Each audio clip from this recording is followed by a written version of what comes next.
What's up guys, it's the RC Princess aka Shannon.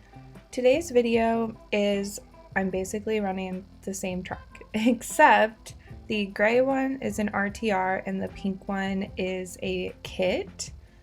In case you guys missed it, I did a video on the Vanquish Phoenix kit and I went through everything that I put in there, how I customized it. So I will go ahead and leave that video in the description box down below for you to check out after this one. And yeah, I thought it would be super fun to get both out, see how differently they perform.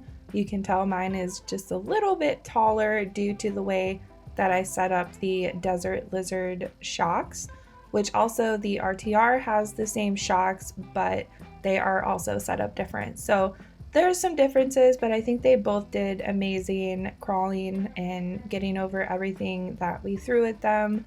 So I hope you guys enjoyed this video and let me know down in the comments below which one is your favorite.